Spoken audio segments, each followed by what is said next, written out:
கிளம்பிட்டோம் பிராண்ட்ஸ். நாளைக்கு போகிறோம் துபாயோ ஆரோம்.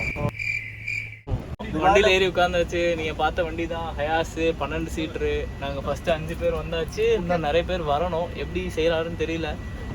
நாங்கள் அபுதாபி வந்த கதையெல்லாம் நான் முன்னாடி போட்டிருப்பேன். ஸோ அது பார்க்கலாம், நீங்கள் பாருங்கள், முன்னாடி ஷார்ட்ஸில் போட்டிருப்பேன். ஸோ அபுதாபியிலேருந்து துபாய் வந்து நாங்கள் அப்படியே வரத்துக்கு நைட்டு லேட் ஆகிடுச்சு. அதனால நான் அந்த ஜானியெல்லாம் எடுக்கல. துபாய் பக்கத்தில் இருக்க உம்முல் கோயினில் இருக்க என்னோடய ஃப்ரெண்டு வீட்டுக்கு போகிறதுக்கு ஒரு 2-3 மணி நேரம் ஆச்சு.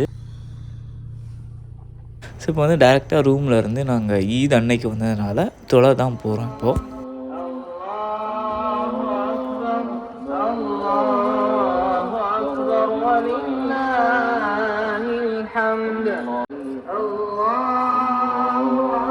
நாங்கள் கொஞ்சம் லேட்டாக வந்ததுனால எங்களுக்கு உள்ள இடம் கிடைக்கல. வெளியே தான் நின்று தொழுதுற மாதிரி ஆயிடுச்சு. மார்னிங் பிரேக்ஃபாஸ்ட் எங்கேயாவது கடையில் சாப்பிட்டுட்டு அதுக்கப்புறம் பீச்சுக்கு போகலான்னு பிளான் பண்ணியிருக்கோம். Let's see. இப்போ ஈது தொழுதுட்டு வந்துட்டோம். அடுத்து துபாயில் எங்கே போகிறோம், என்ன பண்ணுறோம் அப்படின்னு இந்த வீடியோவில் பார்ப்பீங்க. ருவைஸ்லேருந்து அபுதாபி வரதை பார்த்துருப்பீங்க. ஸோ நாங்கள் அந்த டாக்ஸிலலாம் வந்ததை பார்த்துருப்பீங்க. அது முன்னாடி வீடியோ வந்திருக்கும். பெருநாள் தொழுகையெல்லாம் முடிச்சுட்டு அப்படியே பிரேக்ஃபாஸ்ட் சாப்பிட்டுட்டு இங்கே உம்முல் கோயிலில் பக்கத்தில் நாங்கள் இருக்கிற இடத்துக்கு பக்கத்தில் பீச் இருந்தது. ஸோ அங்கே வந்து ஃபோட்டோஸ்லாம் எடுத்துகிட்டு இருந்தோம். ஸோ இதுக்கப்புறம் போயிட்டு கொஞ்ச நேரம் ரூமில் ரெஸ்ட் எடுத்துகிட்டு நம்ம ஈவினிங் மேலே துபாய் போவோம். ஸோ அந்த வீடியோ தான் நீங்கள் பார்க்க போகிறீங்க. So let's get into the video.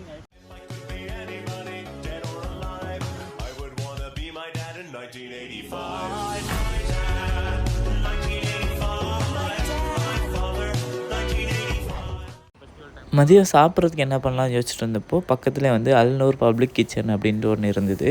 So அங்கே வந்து டைனிங்லாம் கிடையாது, ஒன்லி டேக்அவே மட்டும்தான். ஸோ அங்கே போய்ட்டு நம்ம வாங்கிட்டு சாப்பிட்டுட்டு அதுக்கப்புறம் கண்டினியூ பண்ணி துபாய் போவோம் அப்படின்னு பிளான் பண்ணோம். இங்கே வந்து ரேட் எல்லாமே ரொம்ப சீப்பாக இருந்தது. நீங்கள் வந்து பார்க்கலாம், ரொம்ப லிமிட்டட் நம்பர் ஆஃப் ஐட்டம்ஸ் தான் இருக்குது எங்கள் வீட்டை. ஸோ அதை வந்து நம்ம எவ்வளோ சீப்பாக கொடுக்க முடியுமோ அவ்வளோ கொடுத்துருக்காங்க. ஸோ ஃபுல்லாக வந்து கிராண்டாக பெரிய பெரிய அண்டாவில் பண்ணி ஒரு கல்யாண வீட்டுக்கு சமைக்கிற மாதிரி தான் இங்கே இடத்துல சமைச்சிட்ருக்காங்க.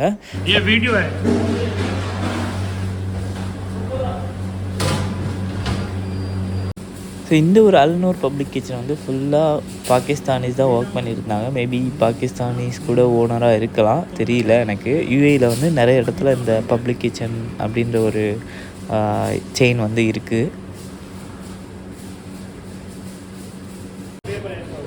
சிக்கன் பிரியாணி அதுக்கப்புறம் மட்டன் புலாவும் வாங்கியிருந்தோம். ரெண்டுமே வந்து 20 திரம்ஸு 40 திரம்ஸு. நாங்கள் 4 பேர் இருந்தோம். ஒரு பார்சலே வந்து எங்களுக்கு எனாஃபாக இருந்தது.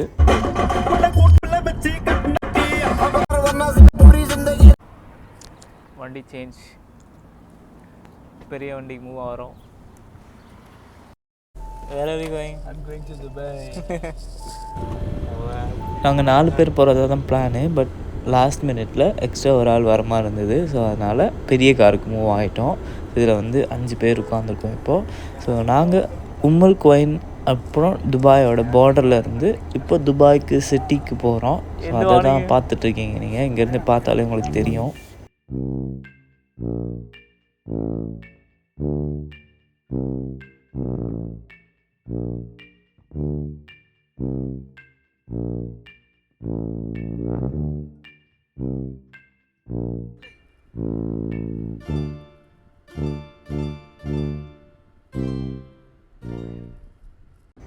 நாங்கள் துபாய் என்ட்ரு ஆனதுமே ஃபஸ்ட்டு வந்த இடம் வந்து துபாய் மால் தான். ஸோ துபாய் மால் பார்த்துட்டு அப்படியே வந்து புர்ஜ் கலிஃபாலெல்லாம் க்ளோஸப்பாக போய் பார்க்கலாம் அப்படின்னு தான் நாங்கள் பிளான் பண்ணி வந்தோம்.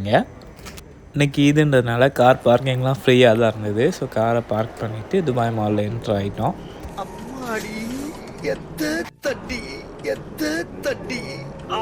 துபாய் மாலில் சுற்றிட்டு இருக்கோம். அக்வாரியம் போக போகிறோம்.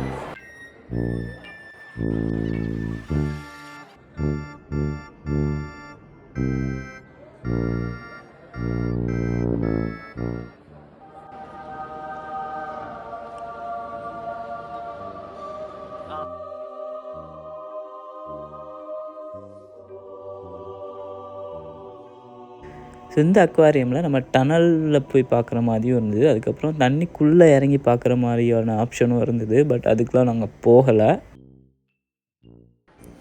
போகிற வழியில் ஆப்பிள் ஸ்டோர் கண்ணில் பட்டுச்சு. சரி இதையும் போய் பார்த்துருவோம் அப்படின்னு சொல்லி உள்ளே போயிட்டோம் நாங்கள். ஆனால் உள்ளே போனதுக்கப்புறம் தான் அங்கேருந்து ஒரு சூப்பரான வியூஸ் நமக்கு கிடைக்க போகுது அப்படின்றது தெரிஞ்சுது. ஸோ அதுக்காகவே போனோம். ஆனால் வந்து அந்த புர்ஜ் கலிஃபா வந்து இங்கேருந்து கரெக்டாக ஃபுல் வியூவில் தெரியல.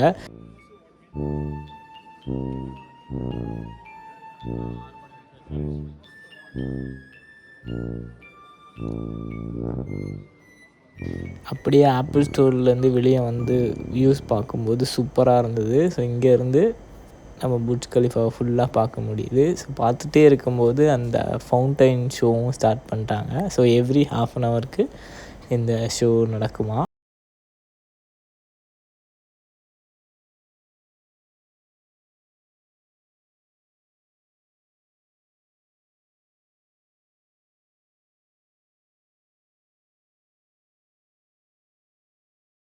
எல்லாம் பார்த்தோம். கொஞ்சம் மணி இப்போ 3, கொஞ்சம் வெயில் அதிகமாக இருக்குது. இப்போ வந்து அந்த விங்ஸ் இருக்கிற இடத்துக்கு போக போகிறோம். அங்கே போயிட்டு பார்க்கலாம் அப்படின்ட்டு. ஆனால் அங்கே நிறைய க்யூ இருக்குதுன்னு சொல்கிறாங்க, பார்ப்போம். துபாய் பாருங்கள் எவ்வளோ அழகாக இருக்குது அப்படின்ட்டு. ஸ்ட்ரீட் வியூலாம் பாருங்கள். ஸோ நாங்கள் வந்து நடந்து போயிட்டுருக்கோம். துபாய் மாலுக்கு சரௌண்டிங்லேயே தான் இருக்கோம். துபாய் மாலு அவ்வளோ பெருசு. இந்த பக்கம் ஒரு என்ட்ரன்ஸு, அந்த பக்கம் ஒரு என்ட்ரன்ஸுன்ட்டு நிறைய என்ட்ரன்ஸ் வச்சுருக்காங்க துபாய் மாலில். இப்போ விங்கில் ஃபோட்டோ எடுக்கிறதுக்காக க்யூ நிற்கிது, பெரிய க்யூ அங்கே ஃபுல்லாக இருக்குது. கரெக்டாக இந்த விங்கில் இருந்து நம்ம புர்ஜ் கலிஃபா கிட்ட நேராக பார்க்குற மாதிரி. ஸோ செம கூட்டம். புர்ஜ் கலிஃபா பேக் ட்ராப்பில் இந்த விங்கில் 2 ஃபோட்டோ எடுக்கிறதுக்காக நிறைய பேர் க்யூவில் நின்றுருந்தாங்க. ஸோ நம்மளாலலாம் நிற்க முடியாதுப்பா அப்படின்னு சொல்லிட்டு நாங்கள் கிளம்பி உள்ளே போக ஆரம்பிச்சிட்டோம். ஸோ புர்ஜ் கலிஃபாவை கிட்ட போய் இன்னும் பார்க்கலாம் அப்படின்ட்டு அங்கேருந்து நடக்க ஆரம்பிச்சிட்டோம். விங்கு போனால் போட்டோம் அப்படின்னு சொல்லிட்டு.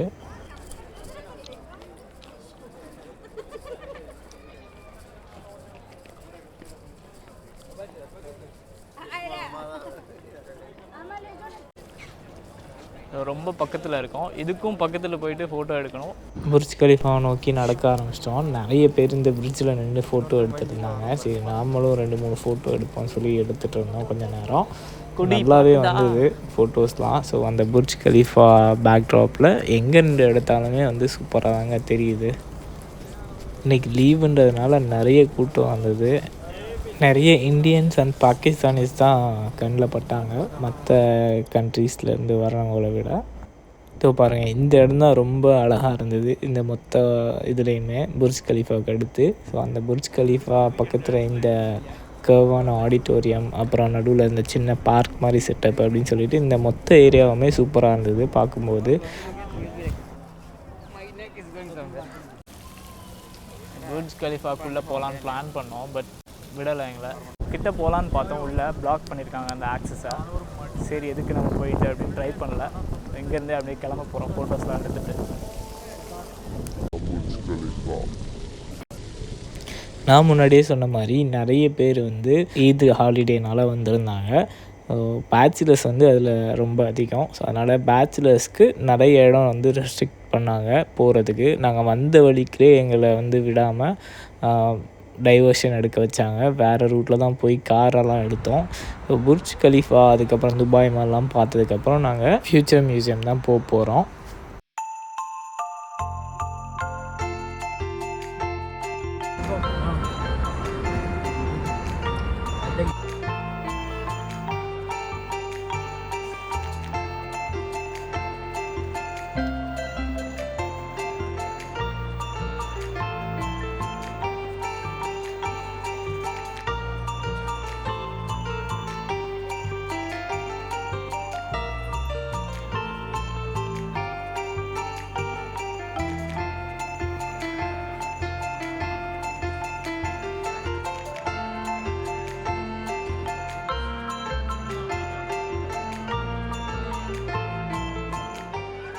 ஃப்யூச்சர் மியூசியத்துலேயும் நல்ல கூட்டம் தாங்க. ஃபேமிலிஸ், பேச்சுலர்ஸ்னு எல்லாமே வந்து இருந்தாங்க.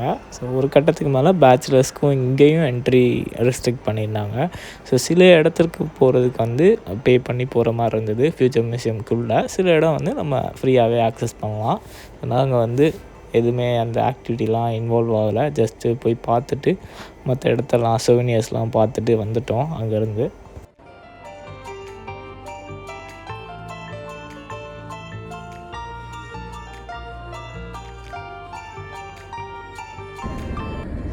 நாங்கள் ஃபியூச்சர் மியூசியத்துலேருந்து கிளம்பிட்டோங்க. ஸோ நல்லாவே டைம் போச்சு இங்கே.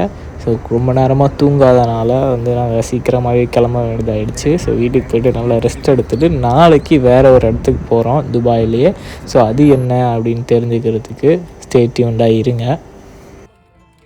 இந்த வீடியோ உங்களுக்கு பிடிச்சிருந்ததுன்னா மறக்காமல் லைக்ஸ், கமெண்ட், ஷேர் அண்ட் சப்ஸ்கிரைப்லாம் பண்ணுங்கள். ஸோ பார்ட் 2 வீடியோவில் கூடிய சீக்கிரம் உங்களை சந்திக்கிறேன்.